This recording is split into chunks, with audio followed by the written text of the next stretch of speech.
Assalamualaikum warahmatullahi wabarakatuh.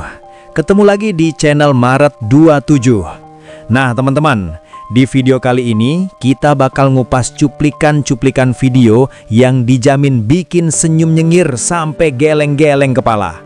Bukan gosip, bukan karangan, tapi fakta yang terekam kamera. Yang pertama, kita mulai dari momen si Tifa. Yes, Tifa yang biasanya lantang, galak, dan paling merasa paling benar. Tapi kali ini, di sebuah acara debat rakyat bersuara, si Tifa dipermalukan semalu-malunya. Argumennya mental, logikanya kebanting, dan ekspresinya, aduh, itu wajah antara bingung, kaget, dan nyesel datang. Biasanya nyerang, kali ini malah diserang balik. Dan yang bikin nikmat, semuanya terjadi di depan publik, tanpa editan, tanpa sensor. Penasaran? Tenang, nanti kita tonton bareng-bareng. Lanjut ke menu utama kedua. Ini yang gak kalah lezat teman-teman. Ada video Roy Suryo yang niatnya mau menjelek-jelekan Pak Jokowi, tapi apa yang terjadi? Baru mulai ngomel, mulutnya langsung gagap. Bicaranya terputus-putus, suaranya nggak keluar dengan sempurna. Bahkan kelihatan seperti, aduh, sesek napas. Ini karma apa refleks ya? Soalnya kalau kedala ketemu tokek, itu masih bisa kabur loh. Lah ini, diem, gagap, dan bingung sendiri. Hehehe. Niat nyerang, malah kena serangan dari dirinya sendiri. Oke teman-teman, tanpa berlama-lama, langsung saja kita simak videonya satu persatu. Tapi sebelum itu, jangan lupa like, subscribe, komentar, dan share sebagai bentuk dukungan kalian untuk channel Maret 27. Biar kita terus konsisten menyajikan tontonan yang tajam, satir, dan bikin mikir. Oke, kita tancap gas sekarang. Gaspol teman-teman! Sudah saya jawab dengan Bapak kurang cerdas masalahnya itu. Misal, ini nih saya jelaskan. Itu indikatornya pertama. Kalau saya fair juga. Kalau gitu saya kurang cerdas juga karena saya nggak ngerti juga tadi. Mas Aiman nanti tolong diulang ya. Nanti Anda setelah betul. Sekarang saya apa yang bisa disampaikan oleh Dokter Tifa. Saya sekali lagi saya tengah-tengah ya. Saya sering kemudian disebut-sebut pro sana pro sini, enggak. Saya tengah-tengah. Apa yang bisa disebutkan oleh Dokter Tifa bahwa Dokter Tifa mengatakan bahwa gelar perkara khusus adalah uji loyalitas polisi terhadap Pak Jokowi. Saya tadi sudah jelaskan dari awal. Coba renungkan baik-baik. Karena saya mungkin kurang cerdas, bisakah kemudian jelaskan lebih ya, jadi yang paling cerdas Dokter Tifa mungkin ya di ruangan ini ya.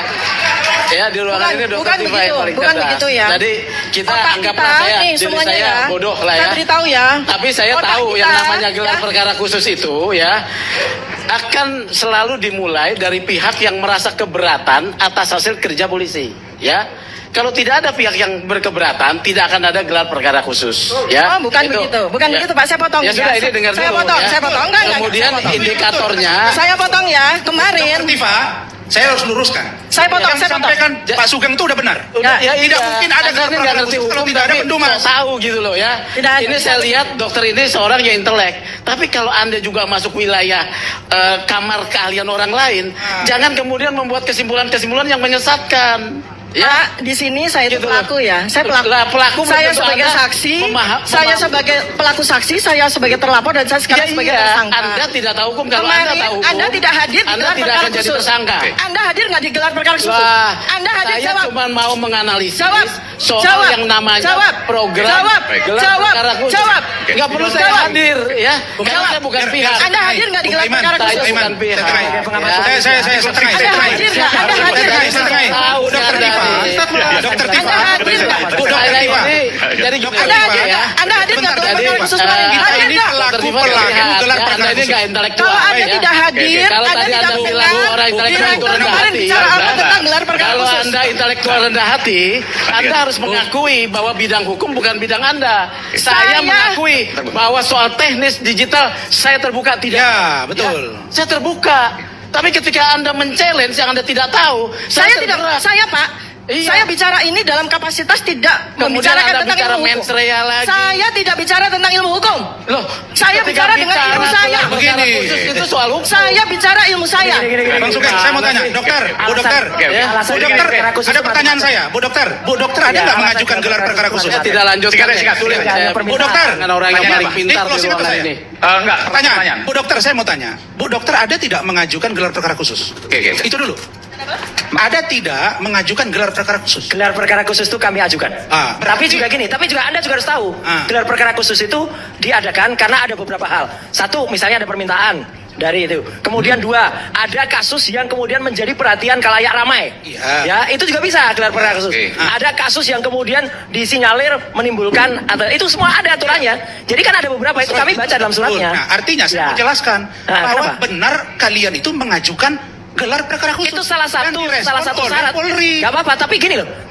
Tolong hargai juga. Tadi pendapat dari itu apa? Kalau misalnya Polri itu juga kemarin kemudian menyelesaikan gelar perkara khusus, itu memang salah satunya adalah untuk supaya mengamini ya proses yang kemudian diminta atau kemudian dia setia kepada salah satu itu. Jadi jangan dibelokkan kayak ini. Sebentar, Mas setia Roy. kemana, setia Justru kemana. kalau boleh saya berpikir, Ya. berpikir bodoh ini, dengan dilakukan gelar perkara khusus, Pak Rasman tadi sudah bicara banyak Gelar- sekali loh. sebentar, Dari sebentar. 30 menit Wah, loh. Ibu Ini tadi sangat lama. tidak fair ya. Bu dokter, Saya sedang melakukan Ibu tadi waktu bukan saya. Iyalah. Ini Bu dokter, waktu saya. Tadi kan saya Iyalah. Bu kalau dibilang nggak fair, saya nggak kasih ke Bang Rismon. Ini Saya nggak kasih ke waktunya. Bang Refli. Lah, Tapi makanya saya kasih ke Bu mereka. Bu dokter, Jumlah ibu lebih banyak daripada Ibu mereka. closing Nggak boleh dong statement begitu, itu sudah Bu lebih Dokter setengah Tifa. jam.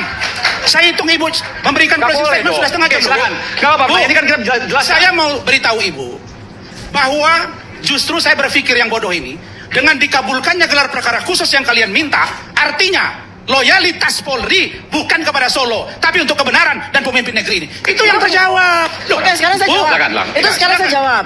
Itu pendapat Anda. Loh, itu fakta. Itu pendapat Anda, ya. Saya hadir di gelar perkara khusus selama 5,5 jam. Saya hadir di gelar perkara khusus selama 5,5 jam. Wajib hadir karena orang Saya hadir bukan menjadi bagian yang termohon. Saya hadir pemohon, orang ibu pemohon, pendumas. dengan Hitar, dengarkanlah. Dokter, itu Gotham City. Gotham City dan seperti Istana Kelelawar Nusantara. Makanya, terus Nggak nggak ada. selesai lagi mangkrak. Iya, mangkrak. Ya ada bagian kasar dan padahal biayanya membengkak dari 500 sekian miliar menjadi 600 sekian miliar. Ya. Apa yang tadi disampaikan? Dokter itu ya. Jadi jangan Lisa ini malah hanya menjadi ucapan yang itu hanya menjadi hafalan dari Jokowi atau anaknya. Kita mendengar pada wawancara selama lebih dari 1 jam 10 menit di salah satu TV swasta, Jokowi berulang-ulang mengulangi 4 kata itu, AI, coding, algoritma, macam itu. Ini konyol sekali. Dia hanya bingung tanpa tahu maknanya. Diulangi terus dan perkataannya itu nanti Dr. Tifa yang akan bisa menganalisis. Tampak betul itu hafalan, ya, bukan ibu. Berani berbohong di depan publik, ya, yang dia mengatakan ini ijazahnya asli, padahal ini jelas gak asli, gak ada watermarknya, gak ada embossnya. Kalau mau lihat ijazah yang asli kayak apa, itu adalah ijazah UGM itu bagus banget, ada watermark, ada emboss, ya, jadi tidak ijazah yang gundul kayak gini ini jelas palsu, dan dia berani mengatakan di depan salah satu TV, ya, itu dengan disaksikan. Nah ini kalau ijazah asli itu kayak gini, ada watermark, ya, ada emboss, itu jelas ini yang namanya ijazah asli, itu kayak gini, ada emboss, Oke. iya kan, Bang? Nah, Kualitas kopinya bagus. bukan, ini scan asli. Kalau yang sana Oke, kurang bagus. Ya, makanya ini jangan dibilang asli oleh Andi Nggak Aswan. ada, dua-duanya juga nggak asli. Enggak, gini, Orang oke, kayak gini. fotokopi kok. Saya bilang. Jadi, Mana sih? ini tantangan secara ilmiah. Kalau memang memuji. Mas, minum dulu nanti keselak. Nanti gantian dulu. Minta maaf sama Pak Jokowi, maaflah Pak Jokowi. Walaupun saya ahli bisa salah. Minta maaf sama Pak Jokowi, maaflah Pak Jokowi. Walaupun saya ahli bisa salah. Watermarknya tidak ada, terus lintasan stempelnya nggak ada, fotonya bukan Pak Insinyur Joko Widodo. Dijelaskan detail ya tadi ya, pada saat terus itu ya. embossnya nggak ada, karena kami yang meminta. Pada saat dibuka, kami bilang, ada ya embossnya ya, teman-teman lihat ya, ada embosnya ya. Terus kemudian kami juga Satu bilang, persatu ya, iya, ada watermarknya kan, clear-kan. ada watermarknya. Terus kemudian lintas stempel benar di atas foto kan, kan itu. Jadi kami sampaikan betul-betul agar ini clear gitu loh di dalam ruangan ini bahwa Anda sudah melihat ada watermark, ada emboss, clear kan? Ini kan yang selama ini dinarasikan oleh Roy Suryo CS menyampaikan 1.000.000%. 99,999% gitu palsu. Nah, sementara inilah hasil dari 99 palsu yang disampaikan Roy Suryo bahwa kemudian ini ditunjukkan tidak selesai. Kami juga sudah yakin itu bahwa ini tidak akan selesai. Tetapi justru di sini kami Terharu, saya bangga karena telah memberikan, membuka dan memperlihatkan ijazah tersebut. Ini dari sekian ribu rakyat Indonesia, sekian juta rakyat Indonesia, kami telah melihat ijazah Jokowi yang asli dari fotokopi kemarin. Dan jangan digoreng-goreng ya, saya jangan dianggap termul ya. Saya ini senetral-netral, pendapat hukum saya hargai, ya. Tolong kalian hargai pendapat hukum saya, karena di sini saya melihat asli daripada fotokopi yang diedarkan, dan saya meraba ada watermark, ada embus. Nah, apalagi bagi saya, maaf sekali lagi saya garis bawahi, tanggal 8 surat tersangka, 8 tersangka itu keluar 2 klaster.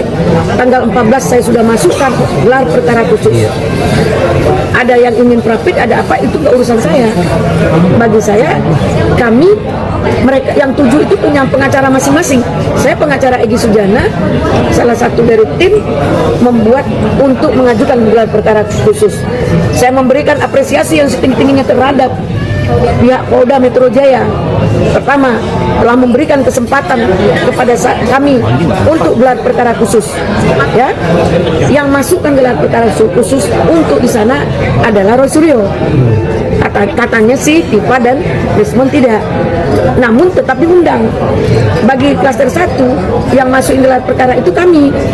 Nah, kenapa semua diundang?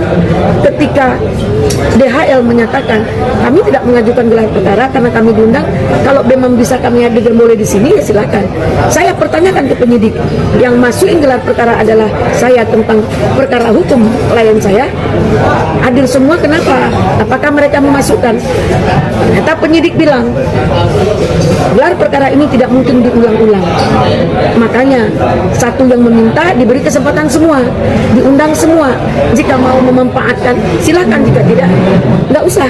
Nah, disitulah makanya sesuai dengan substansi permohonan saya bahwa saya minta pihak kepolisian, pihak Polri, pihak Polda Metro Jaya khususnya meninjau ulang kembali tentang tersangkanya Egy Sujana yang belum memenuhi due process of law atau prosedur yang sebagaimana mestinya untuk seorang tersangka.